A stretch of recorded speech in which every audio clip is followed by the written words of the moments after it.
सांसदों को मैंने बुलाया था चाय पे, उनकी मुलाकात हुई आणि खासदारही आपले सगळे भेटून आले प्रधानमंत्री महोदयांना.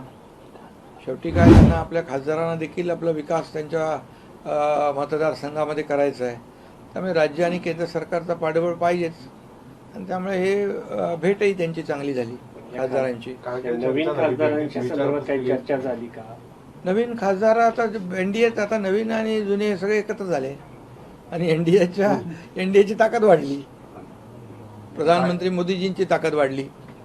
आता एक सातत्याने जंतर मंतरवर आंदोलनाच्या अनुषंगाने अमित शहांचा राजीनामा मागितला जातोय विरोधी पक्षांकडून संसदेत, त्यामुळे चर्चा होऊ शकत नाही. खरं म्हणजे संसद सुरू आहे, याच्यामध्ये जे काही चर्चा झाली पाहिजे ज्या विषयावर ती चर्चा करायला सरकार तयार आहे. सरकार तयार असताना देखील चर्चा होत नाही, हे दुर्दैव आहे. आणि मला वाटतं एक आठवडा होऊन गेला ना तुमचं अधिवेशन, 2 आठवडे होऊन गेले तरी सुद्धा ज्या पद्धतीने सभागृहामध्ये चर्चा व्हायला पाहिजे तशा प्रकारची चर्चा करण्यामध्ये पक्षाला काही रस दिसत नाही. विरोधी पक्षाला फक्त बाहेर संसदेच्या आवारामध्ये राजकारण करायचं एवढंच त्यांना कळतंय आणि त्यामुळे त्यांनी सरकारच्या मंत्र्यांच्या बरोबर संसदेमध्ये विषयावर चर्चा केली पाहिजे, चर्चेला उत्तर घेतलं पाहिजे आणि ते न करता फक्त राजकारण करायचं हे दुर्दैवी आहे. आणि हे जे काही जंतर मंतरवरचं आंदोलन झालं त्या आंदोलनाच्या पार्श्वभूमीवर शिक्षण मंत्री धर्मेंद्र प्रधानजी यांनी आपला राजीनामा देखील नैतिक जबाबदारी समजून दिलेला आहे. आता ज्यांचं आंदोलन होतं ते तर आपापल्या कामामध्ये आपापल्या शिक्षणामध्ये जे काही त्यांना ते आपले व्यस्त झालेत, परंतु आणखी यांचा जे काही राजकारण आहे त्यांच्या आडून जे राजकारण करत होते, जंतर मंतरच्या ठिकाणी आंदोलन सुरू असताना त्यांच्या मागून राजकारण, त्यांच्या आडून राजकारण करणं हे करत असताना आत्ता त्यांचं आंदोलन संपलं आहे परंतु यांचं काय संपत नाही. आणि त्यामुळे आता राजीनामा धर्मेंद्र प्रधानजींचा पहिला मागितला, तो दिला आणि मोदीजींनी देखील कठोर ॲक्शन घेतल्या. एक जे निर्णय आहेत, कायद्यामध्ये बदल केला. जे कोणी आता विद्यार्थ्यांच्या जीवनाशी खेळतील किंवा परीक्षा पेपर लीक करण्याचं पाप करतील त्यांच्यावर 10 वर्ष, 10 कोटी, फास्ट ट्रॅक, या सगळ्या ज्या काय आहेत, एक टास्क फोर्स पण नेमलेला आहे अतिशय तज्ज्ञ लोकांचा. हे सगळं एकीकडे करत आहेत, केलेला आहे निर्णय. आणि दुसरीकडे मोदीजी स्वतः या सर्व युवकांच्या बरोबर फेस टू फेस बोलत आहेत, त्यांच्याशी इंटरॅक्शन करत आहेत. आणि त्यामुळे मी अगोदरच या ठिकाणी सांगू इच्छितो की विद्यार्थी आणि यूथ जो आहे, युवा हा देशाचं भवितव्य आहे, देशाचं उद्याचं भविष्य आहे. आणि म्हणून सरकारने देखील आणि प्रधानमंत्री मोदीजींनी देखील त्यांचा सन्मान ठेवून निर्णय घेतले आणि स्वतः त्यांच्याशी बोलतात देखील आहे. मग आणखी यांना अमित भाईंचा राजीनामा मागणं म्हणजे हे केवळ राजकारण आहे. कारण अमित भाईंनी नक्षलवाद संपवला म्हणून राजीनामा मागताय. अमित भाईंनी 370 कलम मोदीजींच्या मार्गदर्शनाखाली हटवलं म्हणून राजीनामा मागताय. पूर्ण देशातला दहशतवाद, पाकिस्तानी दहशतवाद तो या ठिकाणी संपतोय मोदीजींच्या मार्गदर्शनाखाली. या सगळ्या ज्या काही बाबी आहेत ह्या सगळ्या करत असताना यामध्ये अमित भाईंचा मोठा सिंहाचा वाटा आहे. सहकारिता ते त्यांचं ते अगदी तो मंत्र समृद्धी आणि प्रत्येक सर्वसामान्य कुटुंबापर्यंत सहकाराचं जाळं पसरवण्याचं काम त्यांनी केलं आणि खऱ्या अर्थाने दहशतवाद संपवण्याचं काम ते करतायत आणि म्हणून त्यांचा राजीनामा मागताय. ही केवळ राजकारण आहे आणि त्यांनी खऱ्या अर्थाने सभागृहामध्ये येऊन चर्चा केली पाहिजे. मी यापूर्वी देखील म्हणालो होतो, विरोधी पक्षनेते म्हणून जो काही त्यांचा अधिकार आहे तो सभागृहामध्ये चर्चा करण्याचा, त्याचबरोबर विरोधी पक्षनेते म्हणून आंदोलन करण्याचा पण त्यांना अधिकार आहे. परंतु जंतर मंतरला आंदोलन न करता पंतप्रधान मोदीजींच्या निवासाच्या बाहेर आंदोलन करणं हे पण एक मोठं षडयंत्र होतं आणि म्हणून फक्त राजकीय स्टंट न करता या ठिकाणी पॉझिटिव्ह सकारात्मक चर्चा केली पाहिजे. आणि अमित भाईंचा राजीनामा मागणं म्हणजे एक प्रकारचं निव्वळ राजकारण आहे. याच्यामध्ये एकच मी सांगतो, हाती काय एक म्हण आहे ना, हाती चले बजार, बाकी पुढचं मी काय बोलत नाही. पण सर, याच्यामध्ये काँग्रेस पक्षाचा असो, शिवसेना उद्धव बाळासाहेब ठाकरे पक्षाचा असो, थेट आरोप आहे की विद्यार्थ्यांना मारहाण करण्यामध्ये अमित शहानी आदेश दिला. त्या मारहाणीच्या प्रश्नावरती उत्तर द्या. पॅलेट गन चालवण्याचे आदेश त्यांनी दिले, हा प्रमुख आरोप आहे. त्यावरती त्याला बोलावं लागेल ना. हे कोण म्हणतंय? ते विरोधी पक्ष म्हणताय. हा, विरोधी पक्ष म्हणतायत. मग ज्या लोकांनी लाठीचार्ज केला, ज्या लोकांनी ज्या काय आंदोलनामध्ये कार्यवाही केली त्याची चौकशी तर होतेच आहे ना. प्रधानमंत्री महोदयांनी ते सांगितलेलं आहे की त्यांची चौकशी होणार, कोणालाही सोडलं जाणार नाही. त्यामुळे प्रधानमंत्री महोदयांनी सांगितल्यानंतर हे राजीनामा मागण्याचं जे काही नाटक आहे हे राजकारण आहे. त्यांचा हाही आरोप आहे की गेल्या जेव्हापासून ही घटना घडली 20 तारखेनंतर अमित शहा संसदेमध्ये आले नाही. जेव्हा संसद बंद होते तेव्हा अमित शहा येतात आणि लपून छपून काम करतात. अमित शहा येतील, अमित शहा बोलतील तेव्हा हे पळून जातील. अमित शहानी जे केलेलं आहे त्यांचं एक वाक्य पण संसदेतलं मला आठवत आहे की हम खून देंगे लेकिन हमारे देश के जमीन का इंच तुकडा नहीं देंगे. कुठल्या तरी ह्याच्यात तुमच्या सभागृहामध्ये बोललेत ना, भाषण केलेलं आहे नक्षलवादाच्या वर, 370 वर आणि या देशातल्या दहशतवादावर. त्यामुळे त्यांनी देशभक्ती काय ही दुसऱ्यांनी त्यांना शिकवण्याची आवश्यकता नाही आहे. आज तुमच्या दौऱ्याच्या पार्श्वभूमीवर अरविंद सावंत म्हणतात की सुप्रीम कोर्टात 2 दिवस सुनावणी झाली आणि त्यामुळे त्यांनी दिल्ली दौरा केला. काका मला वाचवा असं म्हणण्यासाठी त्यांनी खरं म्हणजे त्यांचा न्यायालयावर विश्वास आहे की नाही तो एकदा त्यांनी ठरवलं पाहिजे.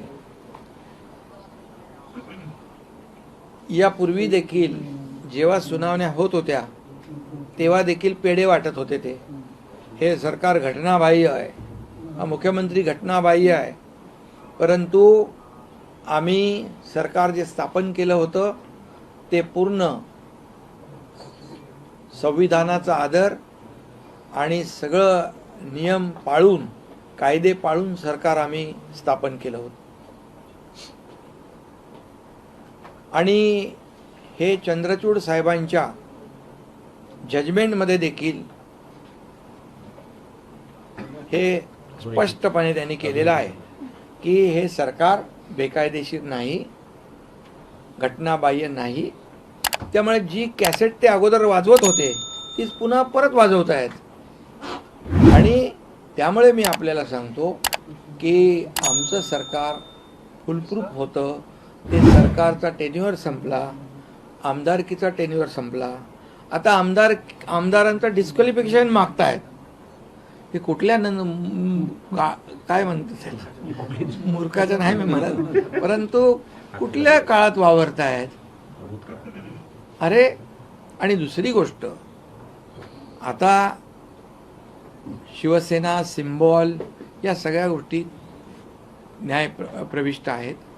आणि ज्यावेळेस चंद्रचूड साहेबांनी निकाल दिल्यानंतर हेच लोक म्हणाले होते आम्ही आता जनतेच्या न्यायालयात जाऊ आणि आम्हाला जनता न्याय देईल. काय परिस्थिती आहे त्यांची? शिवसेनेचे 60 आमदार निवडून आलेत. जनतेने पूर्णपणे आम्हाला आशीर्वाद दिला, जनतेने पाठिंबा दिला. आणि जे आरोप करत होते त्यांचे किती निवडून आले? विरोधी पक्ष नेता होणे इतके पण नाही आले. त्यामुळे जनतेच्या न्यायालयात देखील आम्हाला जनतेने स्वीकारलं, आशीर्वाद दिलेले आहेत. आमचा न्यायदेवतेवर विश्वास आहे. हे प्रकरण न्यायप्रविष्ट असल्यामुळे मी जास्त याच्यात खोलात जाऊ इच्छित नाही. निकालानंतर पुन्हा एकदा अशी टीका करतील ते न्यायव्यवस्थेवरती. बिलकुल. जेव्हा म्हणजे त्यांच्या बाजूने निकाल लागला तर ते चांगलं म्हणतात. निवडणूक आयोग, कोर्ट, EVM आणि त्यांच्या विरोधात गेल्याबरोबर ते त्या निवडणूक आयोग असू द्या, हायकोर्ट असू द्या, सुप्रीम कोर्ट असू द्या, EVM असू द्या, मीडिया असू द्या, तुमच्यावर पण. आणि त्यामुळे ते काय ठरलेलं आहे. पण आम्ही लोकशाही मानणारे लोक आहोत. लोकशाहीचा चौथा स्तंभ तुम्ही आहात, तुम्हालाही मानतो आम्ही. तुमच्या लोकांना पण जेलमध्ये टाकलेलं आहे, तुम्हाला आठवते की नाही त्या लोकांनी. त्यामुळे मला याच्यापेक्षा जास्त काय सांगण्याची आवश्यकता नाही. तर सर, केंद्रीय आता चाललेली आहे की संदर्भात काही घटना चर्चा- दुरुस्ती पंतप्रधानांची सोबत आणि जी बैठक झाली त्या बैठकीमध्ये चर्चा आहे की केंद्रीय मंत्रिमंडळाच्या विस्ताराने काही चर्चा झालेली आहे. काही चर्चा झाली का त्या विषयाने? कारण की आता तुमच्यासोबत 6 खासदार पुन्हा अतिरिक्त जुळलेले आहेत.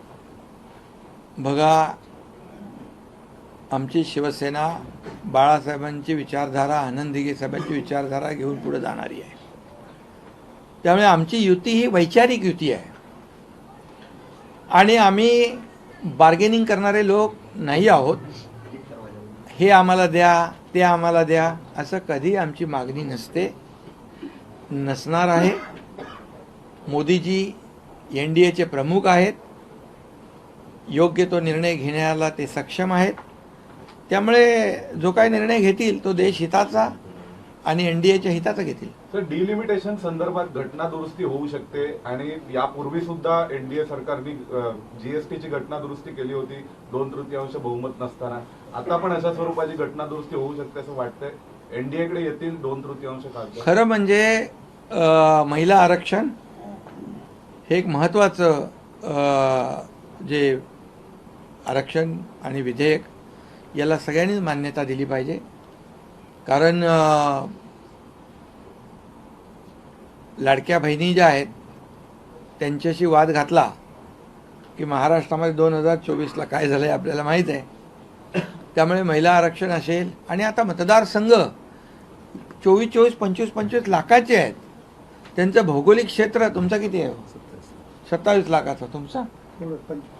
आणि भौगोलिक क्षेत्र एवढं मोठं आहे की त्यामुळे काळानुरूप हे निर्णय घ्यावे लागतात लोकशाहीमध्ये. त्यामुळे हे याच्याकडे राजकीय हेतूने न बघता एक सर्वसामान्य मतदारसंघातल्या लोकांना न्याय देण्यासाठी हा विषय महत्त्वाचा आहे. त्याला सगळ्यांनी सहकार्य केलं पाहिजे. काल मनोज जरांगे पाटील यांनी पत्रकार परिषद घेतली. ती पत्रकार परिषद तुम्ही बघितली असेल. गंभीर आरोप त्यांच्याकडनं केले गेले. तुमच्याबद्दल ते वारंवार चांगलं बोलताना यापूर्वी बघायला मिळायचे. मात्र तुम्ही डबल गेम करता, तुमचा पक्ष डबल गेम करतोय असं म्हणत पक्षावर याच्या बाबतीत मी काल माझी प्रतिक्रिया दिलेली आहे आणि त्याचा झालेला गैरसमज तोही लवकरच दूर होईल. तर तुमच्यासोबत 6 खासदार आले, विकासाच्या मुद्द्यावर 6 खासदार सोबत आले होते. त्यांच्या लोकसभा मतदारसंघामध्ये आल्यानंतर काही विकास कामं सुरू झाले हो, की नाही झाले? बिलकुल झाले. तुम्ही त्या खासदारांनाच विचारलं पाहिजे. माझ्या हेलिकॉप्टरचा थोडासा जी घटना झाली ती त्यांनी ऐकल्यानंतर मला त्यांनी मी कुठे बंगालमध्ये शपथविधीला असताना विचारलं त्यांनी मला. त्यामुळे अशा या सगळ्या जे काही भेटल्यानंतर फक्तच राजकीय चर्चा होते असं नाही, पारिवारिक चर्चा देखील. हेच तर त्यांचं म्हणजे मोठेपण आहे मोदीजींचं. सर, साधारणतः ज्या पद्धतीने चर्चा सुरू आहे की एक तर महाराष्ट्रामध्ये महायुतीचं सरकार आहे. महायुतीचं सरकार असल्यानंतरही नाशिकमध्ये कुंभमेळा आहे, ठाण्यामध्ये अनेक घडामोडी घडत आहेत. एक मोठा प्रश्न सगळ्यांसमोर आहे गड्ड्यांचा. अनेक गड्डे जे आहेत ते अजूनही भरले जात नाही. त्याच्यावरून सरकारवर जोरदार टीका होत आहे. तुम्हाला मी वस्तुस्थिती सांगतो. मुंबई ही आपली म्हणजे आर्थिक राजधानी. आर्थिक राजधानी आहे आणि मुंबई जागतिक शहर आहे. सर्व जगभरातले लोक येतात. मला सांगायला आनंद नाही मी म्हणत, पण समाधान आहे की यावर्षी आपण जर माहिती घेतली तर कॉन्क्रिटायझेशनमुळे जे दरवर्षी पावसाळ्यामध्ये खड्ड्यामध्ये होणारे अपघात त्याची संख्या तुम्ही बघा आणि खड्ड्यांची संख्या बघा, त्यांचं प्रमाण बघा, तुम्हाला त्याच्यामध्ये खूप तफावत आढळलेलं. 100% काम झालं असं म्हणणार नाही, परंतु पुढच्या 1-1.5 वर्षामध्ये 100% मुंबई खड्डेमुक्त होईल. ठाणे शहरामध्ये देखील आपल्याला मी सांगू इच्छितो की ठाण्यामध्ये देखील मोठ्या प्रमाणावर रस्त्यांची कामं सुरू आहेत. MMRमध्ये देखील रस्ते सुस्थितीत आणण्याचं काम या ठिकाणी त्या महापालिका करतायत. त्यांना नगर विकास विभागाच्या माध्यमातून देखील मी स्वतः मदत करतो आहे. त्यामुळे खड्डेमुक्त शहर हे होणं ही आमची जबाबदारी आहे. करणं आमची नाशिकमध्ये जबाबदारी 7 मृत्यू झाले सर. आणि नाशिकच्या याच्या दृष्टिकोनातून दुर्दैवी आहे. देशाचं लक्ष लागलंय कुंभमेळ्यामुळे. कुंभमेळा नाही, अपघातामध्ये मृत्यू होणे ही दुर्दैवी बाब आहे आणि यासाठी त्याची चौकशी लागलेली आहे आणि त्या चौकशीमध्ये जे कोणी दोषी आढळतील त्यांच्यावर कारवाई होईल. परंतु दुर्दैवाने ज्यांचा मृत्यू झालेला आहे ही अतिशय आमच्यासाठी वेदनादायी बाब आहे. महाराष्ट्रातील शेतकरी कर्जमाफीवरती आता CM देखील बोलले. इतका गोंधळ का निर्माण झाला? जून अखेरीपर्यंत दिली जाणार होती पूर्णपणे, नंतर आता जुलै संपल्यानंतर नाही, आज दिले ना. आता सुरू झाले, पैसे खात्यामध्ये वाटप सुरू केलं आहे. जवळपास 5,000 कोटीच्या वरती आपण शेतकऱ्यांना वाटप आजपासून सुरू झालेलं आहे आणि जवळपास 56 लाख शेतकऱ्यांना कर्ज माफी होणार आहे. आणि आता तर आपण पहिले 2 लाखापर्यंतची कर्जमाफी करतो आहे. त्यानंतर दुसऱ्या हप्त्यामध्ये इन्सेंटिव्ह जो आहे तोही आपण प्रोत्साहन जो हप्ता आहे तोही देणार आहोत. त्यामुळे शेतकऱ्यांच्या पाठीशी सरकार उभा आहे. हे सरकार शेतकऱ्यांचं आहे, बळीराजाचं आहे. आणि मी नेहमी सांगतो की सरकारच्या तिजोरीवर पहिला अधिकार कुणाचा आहे तर बळीराजाचा आहे. आणि म्हणूनच मी मुख्यमंत्री असताना किंवा आता देवेंद्रजी आहेत तेव्हाही शेतकऱ्यांसाठी मदत करताना कधी आम्ही हात आकडता घेणार नाही. कारण जसं केंद्राचे 6,000 रुपये शेतकऱ्यांना दरवर्षी दिले जात होते, तसे आम्ही राज्य सरकारने देखील 6,000 रुपये देण्याचा निर्णय घेतला आणि तोही सुरू आहे. सर, पृथ्वीराज चव्हाण यांनी केंद्र सरकारवर टीका केली आहे. शिक्षण मंत्री हे प्रल्हाद जोशी तात्पुरते आहेत, मात्र त्यांच्यानंतरही कोणताही असा सक्षम मंत्री नाही आहे कॅबिनेटमध्ये की त्यांच्याकडे शिक्षण मंत्रालय दिलं जावं असं त्यांनी म्हटलं. नाही, जाऊ दे, आता मला त्यांच्यावर काही टीका करायची नाही आहे. परंतु मी सांगतो तुम्हाला, प्रधानमंत्री मोदी साहेब आणि त्यांचं मंत्रिमंडळ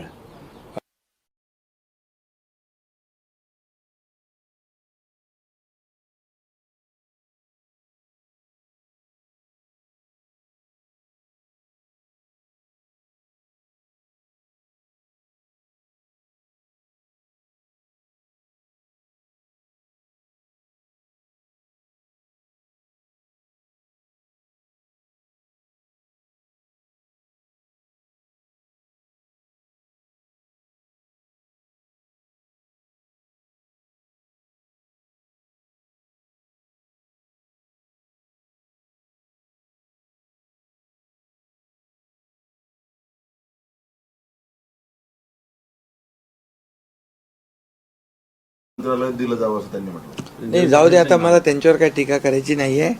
परंतु मी सांगतो तुम्हाला, प्रधानमंत्री मोदी साहेब आणि त्यांचं मंत्रिमंडळ हे देशाला पुढे घेऊन जाते. आता मी 2014 पूर्वीची परिस्थिती तुम्ही पहा. कोणाचं सरकार होतं? काँग्रेसचं, UPAचं. 2014ची पूर्वीची परिस्थिती बघा. किती स्कॅम, 2G स्पेक्ट्रम, कोयला घोटाळा, चारा घोटाळा, कॉमनवेल्थ घोटाळा, काय घोटाळे, सगळे घोटाळे होते. आणि कधी बॉम्ब कुठं फुटल हे माहीत नव्हतं. मुंबईमध्ये सिरियल बॉम्ब ब्लास्ट झाले. सगळीकडे अशा प्रकारची परिस्थिती होती की कधीही कुठंही काही होऊ शकत होतं. परंतु आता 2014 नंतरची परिस्थिती बघा. देश बदलतोय, देश पुढे जातोय.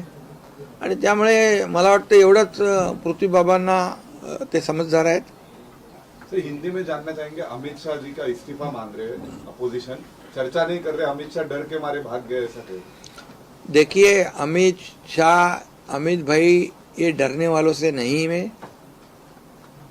उन्होंने उनका काम सिद्ध करके दिखाया है. इस देश में, कश्मीर में लाल चौक में तिरंगा फहराने की हिम्मत कोई नहीं करता था. प्रधानमंत्री मोदी जी के नेतृत्व में अमित भाई ने वो करके दिखाया. आज हमारा तिरंगा वहाँ अभिमान से वहाँ पर फहराने का काम लोग करते हैं. 370 कलम हटाने का काम अमित भाई ने किया, मोदी जी के नेतृत्व में. देश का नक्सलवाद खत्म करने का काम किया है, देश का आतंकवाद खत्म करने का काम किया है. तो ये राजीनामा मांगना ये तो बिल्कुल राजनीति है. जिनका इस्तीफा मांगा था शिक्षा मंत्री का, ये युवाओं का मान सम्मान, उनकी मांग को ध्यान में रख के धर्मेंद्र प्रधान जी ने वो इस्तीफा दे ही दिया और आंदोलन भी खत्म हो गया युवाओं का. ये युवा जो है वो देश का भविष्य है, इसलिए मोदी जी उनसे बार बार इंटरेक्शन कर रहे, बात कर रहे. और अभी ये जो राजनीति चल रही है फिर सिर्फ राजनीति है. आज संसद चल रही है लेकिन उसमें कोई चर्चा करने को आता नहीं. बाहरी चर्चा करते, बाहरी स्टंट करते हैं. ये केवल राजनीति है और लोग समझदार है. देश की 140 करोड़ जनता मोदी जी के साथ है. सर, मोहन भागवत जी ने जैन जी के साथ जो बातचीत की उसको लेकर आलोचना कर रहे हैं विरोधी पार्टी. इसका मतलब जैन जी से बात नहीं करेंगे तो भी आलोचना और जैन जी से बात करेंगे तो भी आलोचना. क्या चाहते हैं क्या वो लोग? ये जैन जी जो है देश का भविष्य है ना.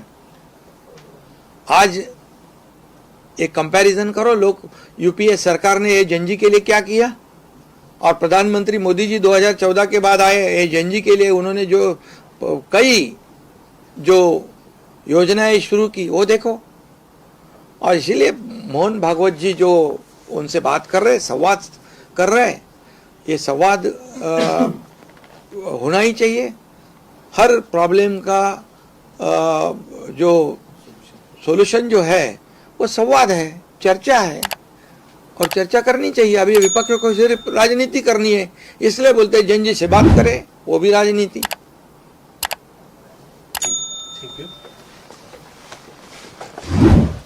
गरजा हिंदुस्तान चॅनलला सबस्क्राईब करा आणि ताज्या घडामोडी जाणून घेण्यासाठी बेल आयकॉनवर प्रेस करा.